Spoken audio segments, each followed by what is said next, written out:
Namaskaram, everyone. So here we have with us Sourabh. So Sourabh is a filmmaker and he has directed and produced the film 1888. This film has got international awards all across the world and even in India. So here we are on a podcast with him to understand about filmmaking and what this film is about and what are his plans. So let's get into it. To Sourabh, welcome and namaskaram. So Namaste, the thing Namaste, is, Jai. Namaskaram to yeah. anywhere. Yes. Thank you for joining us. And the thing Thanks to is, you too. yeah. So I have seen that your film is getting a lot of recognition in Mysore International Film Festival, Dada Saheb Phalke Film Festival, or whether it be in Iran, London, Turkey, all of these areas. You have got a lot of awards, right? But somehow your film is not coming out to the mainstream in OTT and things like that, right?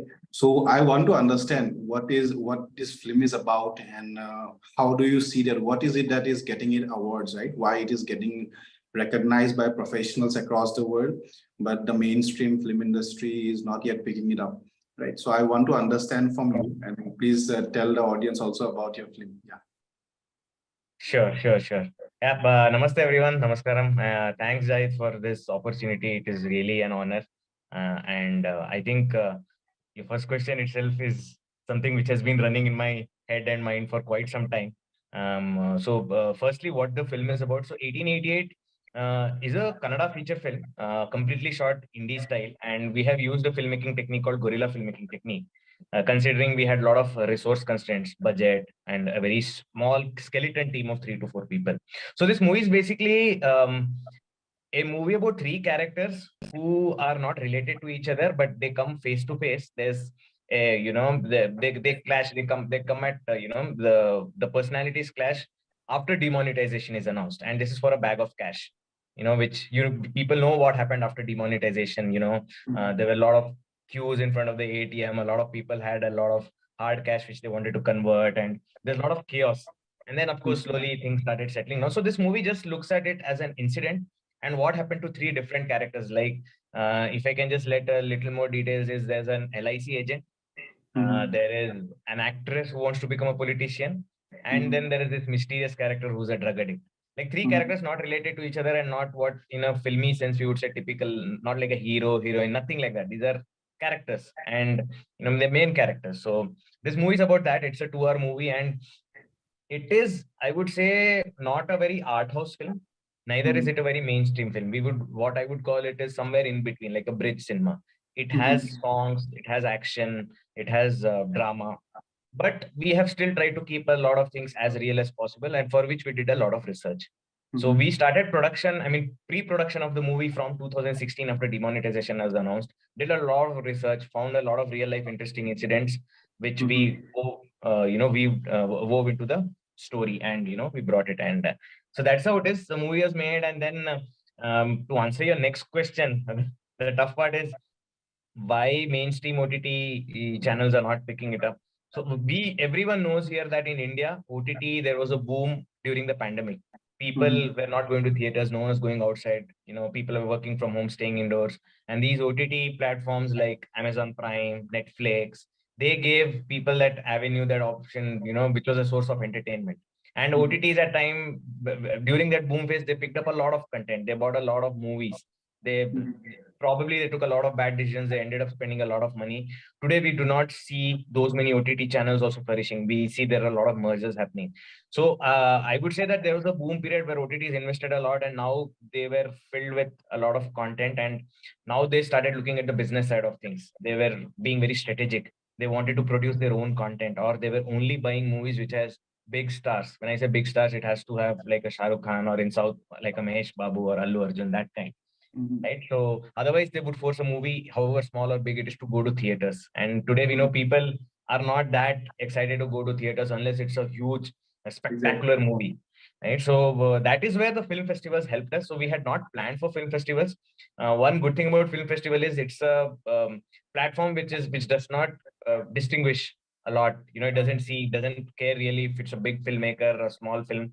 We just apply through a platform, and if our movie is selected by a jury, it is screened there. Mhm. So it was just by chance. I just applied to few film festivals, and then I started seeing that I started getting invitations. My film was getting screened, Mhm. 1888. Surprisingly, the jury were liking it also. In one of the film festivals in Hungary, the jury members were Oscar winners, right? So for us, I had watched the movie 300, 400 times because I sat for the edit. So I had lost perspective in the movie. For me, whether the movie is good or bad, I had no opinion. It was like some salad for me, very bland. But then when I started seeing people are talking and it's getting selected, I thought, okay, maybe, there is something to it.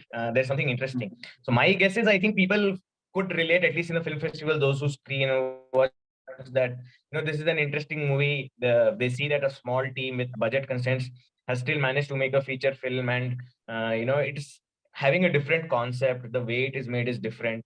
Whether it's good or bad, that is Mhm. subjective. That I think varies from person to person, but it's a Mhm. different attempt.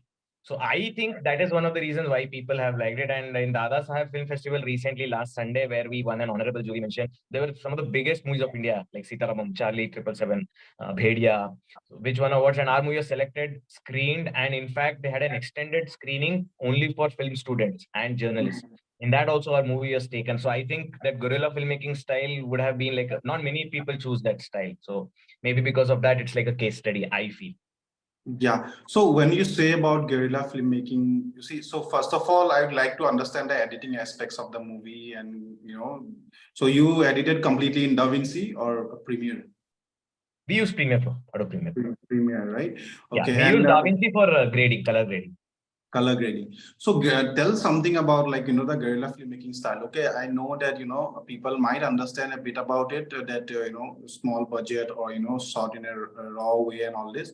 Right. But you also mentioned in some of the articles I have come across that it's one of the first guerrilla filmmaking films. So what it is and how do you execute that, like choreography and cinematography, how all those things. Yeah. Right, right, right. I know films in India also which have been shot in guerrilla style. Maybe a lot of portions were shot, but this is, I think, one of the few films which is completely shot, right? So, what aspects make it a guerrilla style film is, first of all, here we are all donning multiple hats, right? I am not just a director. I am also picking up equipments, blocking, also forced to do, kind of what the set. We don't have sets, but how the environment is going to look like the blocking and everything, getting food for people, and then choreography of the action scenes also. I have some background in martial arts, so that was helpful. My actors and co-producers, they also have background. So we designed our own action sequence. We never used any stunt team, no safety ropes, equipments, nothing. So it was very raw. So it's basically, and again, my co-producer, he was also acting the movie. He was also helping getting permissions from police stations and doing a job which we have dedicated teams for. Normally, when you see a film shooting, people who have seen or not seen, they know that in a spot, the entire area is blocked. You have like 50 people, a lot of people. There are lights, vans, caravans, everything. But if anyone happened to see 188's shooting spot, it would be just like maybe the actors, a director, and a cameraman, maybe one Mhm. assistant, and a very small camera. We used Sony Alpha 7S2. Some Mhm. places we use drones, and only one particular day I think we use Red Dragon. And if I am allowed to say this, I don't know if, because some people OTTs have guidelines, right? We actually Mhm. use even phones. We use high resolution shots of phones where we didn't want to get in, people to notice us. Like Mhm. we wanted to take a shot very secretly. So we just took a phone, shot a small bit, like an establishment shot of, say, a big media house, those kind of things. Mhm. It was in the editing table where we merged all these different shots, and then we realized the challenges. But so editing, again, I had to sit. It was in this room where I'm giving the interview, where we did a lot of editing. So Mhm. basically, what we say, jugad, like a lot Mhm. of things here and there. My actor's car also became the caravan where someone had to change. They go, someone stands and covers and they change. So we use a lot of things with whatever is available to us. We do not have the Mhm. luxury to, build things or set up things. And this Mhm. works for every aspect, right? Like Mhm. the costumes, my actors, whatever clothes they have in real life, they wore that. Some places where it was needed, probably we bargained and we we went and bought it from a shop, right? Mhm. And like some accessories. House, I spoke to a lot of my friends, spoke to helpful people, their acquaintance. Like, can we use your shop for a small shot, or can we use your house? So no sets.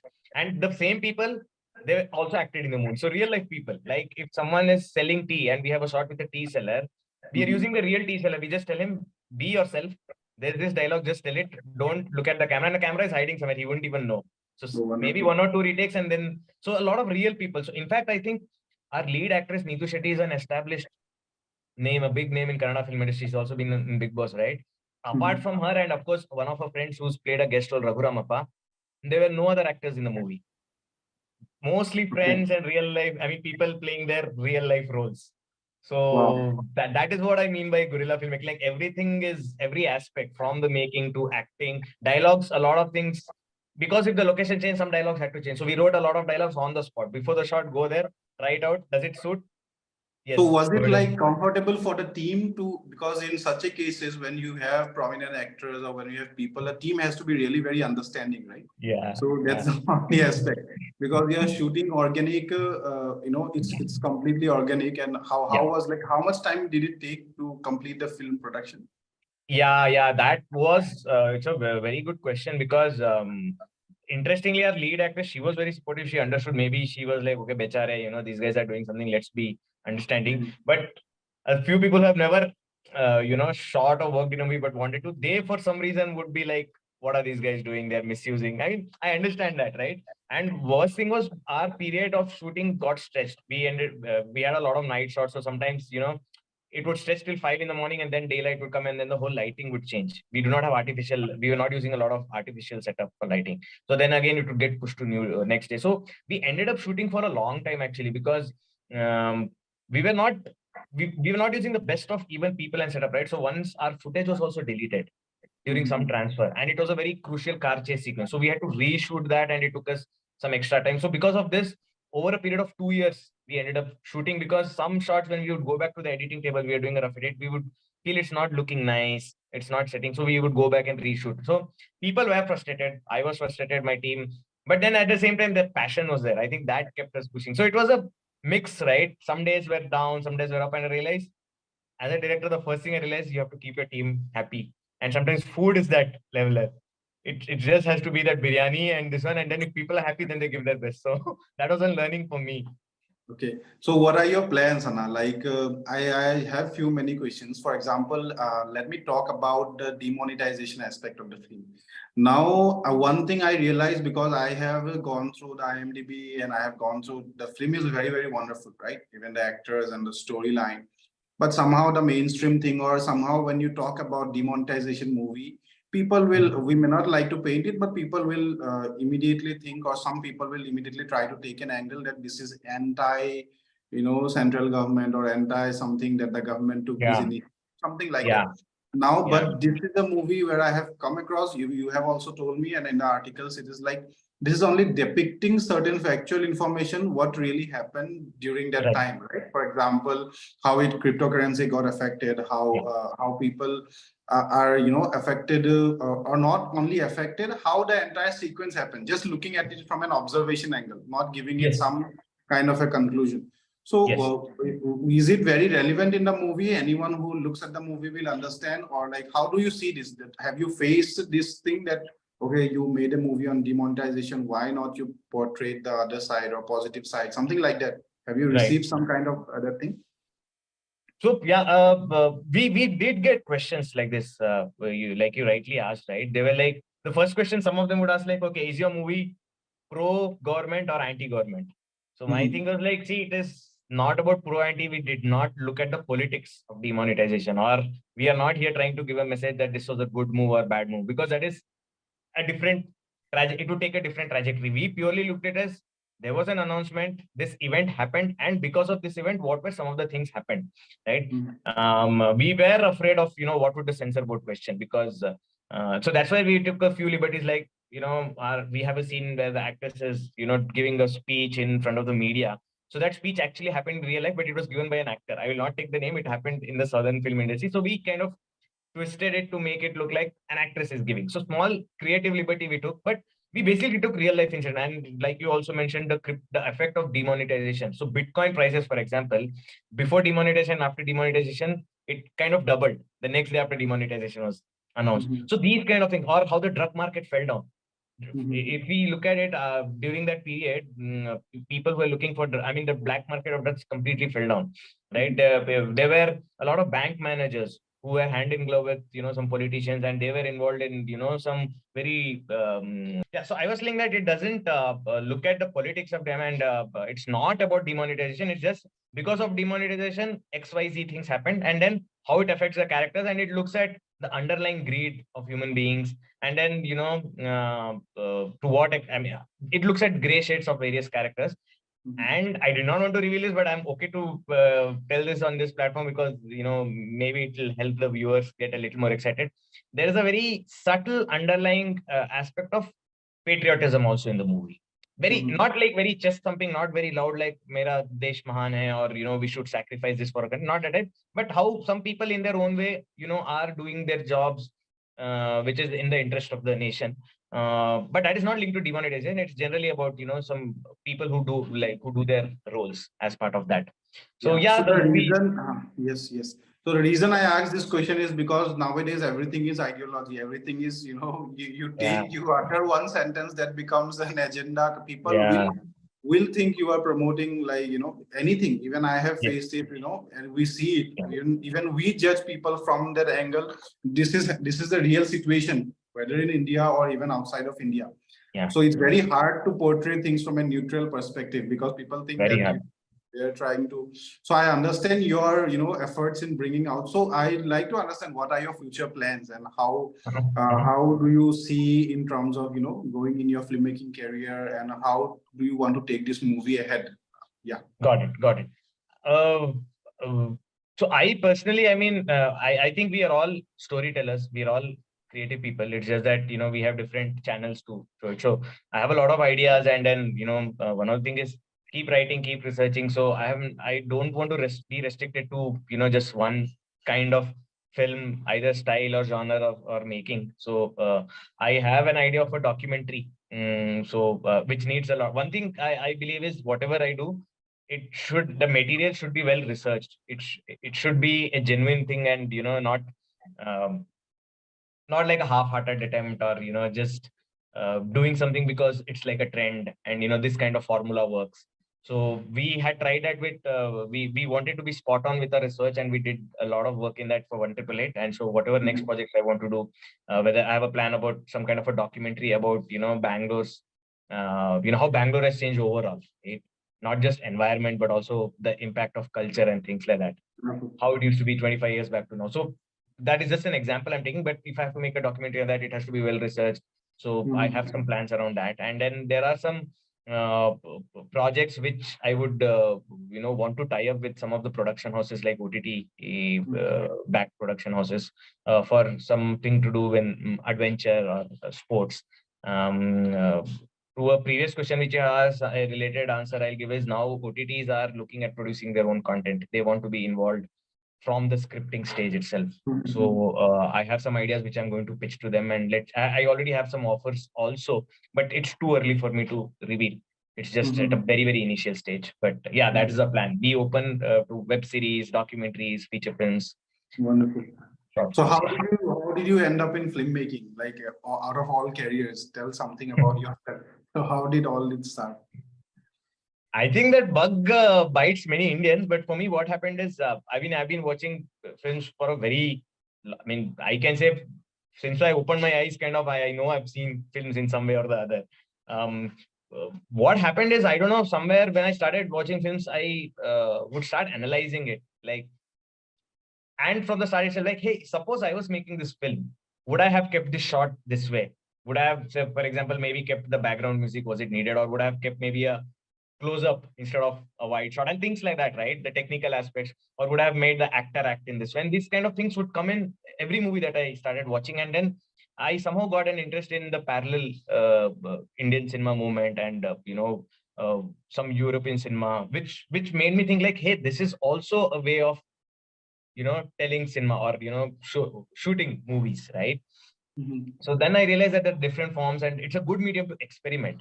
Then I've done my engineering, but that I think is like most Indians, or at least urban Indians, end up doing because of Yeah. parental pressure. I realized that, I had an interest in sports and movies, and I was a member of Mysore Film Society. And Mhm. even before YouTube came, I think I remember my first short film I shot around 2006, where we just Wow. took there used to be a handy cam, and YouTube was not very popular. We just took a camera, we just went to a park, we just went on a long drive, and we just shot some shots, and we built a storyline around it, edited it, and just we only watched it. It was for our satisfaction. Like, we wanted to Oh, do a movie. did you publish that on YouTube? My editor in that movie, me and my baby, we did everything. He used that to get into FTII. Can you believe it? I mean, that was one of his, part of Wow. his portfolio. His name is Vikas Wow. Ars, and um, uh, I think he even sent it to some film festival, and then I think it was, I don't know which, but this was long back. But then Mhm. the point is, we had this thing for movies there. We had to shoot. I even went to Delhi to attend a documentary film workshop. Didn't attend the workshop, but we did shoot a documentary still. So it has always been there. And yeah, it was just about watching movies, analyzing it, talking about it, understanding the psychology behind, why a certain frame was kept in a certain way, or what was a um, sincere attempt of the filmmaker. Sometimes the movie is not good, but you get the message. Sometimes the film looks amazing, but you somewhere doubt, you question, like, why is the movie made? Is he trying to, is there some agenda, or is he just trying to showcase, some actors' great acting abilities or things like that? So those discussions help us, and that's how we, yeah, that's how it is. Yeah. So, tell some of the movies that inspire you in terms of editing, direction, whether it be Mhm. Hollywood movies or Bollywood. Like, how do you see if someone is watching right here? See, I also teach video production. I teach basic video production and editing courses for people who are starting YouTube, who are starting their businesses courses, but it's not in that filmmaking thing. But still, that somehow that visual element, imagination, curiosity has to be there to create YouTube content, to create Right. content and different angles and scripting, most importantly, right? But what would you say to, let us say, young audience or some of my students, if they're watching it? What would you say to them, like, if someone is an aspiring filmmaker? So how do you generally think? What's your framework of thinking, and how do you see, and some films which admire, yeah, you admire? Yeah, yeah. uh my belief is, I mean, it happens with others also. I believe that when you're watching a movie, you're going through an experience, and Mhm. sometimes, a lot of time, sometimes what happens is, you end up liking a movie because of your state of your mind. You either relate to something that is shown there, or maybe it could just be that you're probably, you're sad and you just want it to be upbeat, so you end up watching something what we call as a popcorn movie. It makes you feel nice. It gives you that out of the world experience, and you like it at that point. But probably if you revisit that movie after a few years, you'll be like, "Arey, how did I like this movie? It was such a shitty movie." It's happened with a lot of us. And it Mhm. also, the other way around is also there. You probably don't, you start watching movie, you drop it after, say, half an hour. You're like, this is too slow, or I'm Mhm. not getting this. But then maybe you happen to revisit it and you actually like it, right? So for me, I believe one thing which connects anyone to a movie is, that heart to heart, it is that experience that it gives you, right? And that experience also includes sometimes when you're able to appreciate the characteristics of the movie. Like, we say, right, there are shots which there is no dialogue, there's no music, but still it speaks a lot. Maybe the Mhm. way the character is, the blocking of the scene, the lighting and everything. So for me, for example, I feel that is probably speaking louder, that is more powerful than something which is going all out, with a lot of music, a lot of dialogues and heavy. Personally, I would not relate to that kind of a shot. So this is an example. This is just one example, right? Like, likewise, there are many other aspects where sometimes I feel a very well shot scene. It looks beautiful. The lighting, the coloring, the acting, everything is good. But still, it looks to me very contrived, very fake. It is like it was not necessary in the movie, but it is just planted to show that, see, we are a well shot film, or see, Mhm. this person's acting is good. So these kind of things, when I watch, when I look out for in a movie, it spoils that experience. So um, to give an example, recently I was watching this Lebanese movie. I think it was a 2018 Oscar nominee for Best Foreign. It's called Capernaum. I Mhm. might be getting the wrong pronunciation, Mhm. but Capernaum. I think it's the female director. It's a Lebanese film about this Syrian refugee child who files a case against his own parents. Mhm. What captivated me about the movie was this boy's the way the movie centers around this refugee boy, the Syrian guy, right? He doesn't have to show his pain by crying out or shouting or a lot of music, but from his eyes were so deep. The way it was captured in the movie was beautiful, and it Mhm. keeps you hooked throughout the movie. And it's only in the last final shot of the movie where he actually smiles, and that was Wow. very touching. So the movie, without trying to be loud and having a lot of heavy dialogues, it still connects to you, it touches you, and it tells a very true story. It is there, it is happening in Syria, we all know. So it was a very Mhm. beautiful movie, and that is one thing I would recommend everyone to kind of watch and understand, how. And that was shot very realistically. And I didn't know that the Lebanese film, I mean, we normally hear about French cinema or Hollywood and Bollywood, but who would have heard of, a movie from Yeah. that? We heard of Iranian cinema also. Mhm. So that is one thing. And closer home, I mean, here all kinds of movies. I mean, I've been a big fan of, Satyajit Ray sir and Ritvik Ghatak, and I liked this movie called Udan also of Vikramaditya Motwane, Mhm. which again I felt it was the very interesting, because normally we have seen movies talk about a father-son relationship which is either extremely good or very bad, like a villain's kind of thing. But here it showed it in a very natural, a very human way, like how it can be gray. So I look at, yeah, it's how all this mix of things, right? The acting, the music, the character design, the ambience, the lighting, the framing of the camera, in the camera angle and everything sometimes in a good film fall in place. Mhm. They fall very neatly in place. So I mean, I'm not tied to one kind of film that I only like this countries or style of filmmaking. I've had fun watching even a movie, a satirical movie like Jaane Bhi Do Yaro, which had a lot of Mhm. slapstick, but it had a very deep message, and it was a wonderful movie. And those times, I think what Kundan Shah did was fabulous. So and I like popcorn movies also. I like sometimes I also watch movies with friends just to have good time.